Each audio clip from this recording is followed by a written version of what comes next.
this is Eric Thompson. I am president and lead financial advisor of Peerless Wealth, an SEC registered investment advisory located in Columbus, Ohio. As always, thank you for tuning in. This video is titled The Billionaires Riddle, and really it attempts to answer the question, is it better to invest or is it better to pay down debt? I get this question a lot. And I did not make up the term Billionaires Riddle. I actually saw this online, but I'm compelled to share it because I thought it was a really good way to look at this. So here's how the Billionaires Riddle goes.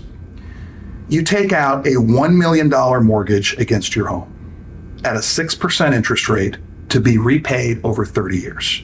On that same day, you take that million and you invest it and you earn 6% interest annually for the next 30 years.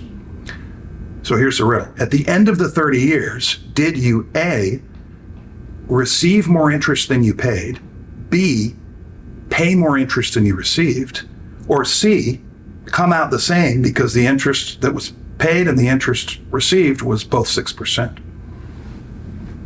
Most people would guess either B or C. The correct answer is A. You'd be better off borrowing and investing. And it has to do with the way compound interest works. With the mortgage, you would have paid $1,158,000 in interest back to the bank over 30 years, plus the $1 million principal. So $2.1 million. However, your $1 million investment earning 6% annually would have grown to over $6 million by the end of 30 years, massively eclipsing the principal and interest on the loan. With investing, compound interest means gains on gains, and it really snowballs big toward the end. With paying down a mortgage, most of the interest is front-loaded, so you get that over mostly at the beginning. And it's called the Billionaires Riddle because billionaires, or maybe their advisors, typically understand this concept and capitalize it. And this is why most wealthy individuals, they carry a mortgage. They'll carry other low interest debt because their investments over time are going to make more than the debt they're paying. I remember reading an article, I think it was probably 10 years ago now, but Mark Zuckerberg, CEO of Facebook and founder of Facebook, was building some massive house out in California near Facebook's headquarters. It was a $50 million house or whatever, and he took out a mortgage for it.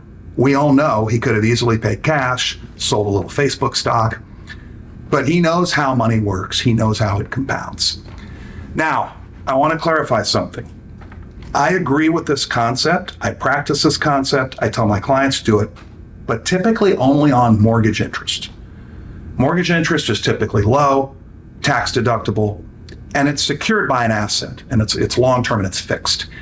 If you're watching this or you know people that have credit card debt or high interest revolving debt, maybe car loans, maybe student loans, you want to get that stuff paid off. You don't want to have that because that's going to be higher interest and it's not going to work as well.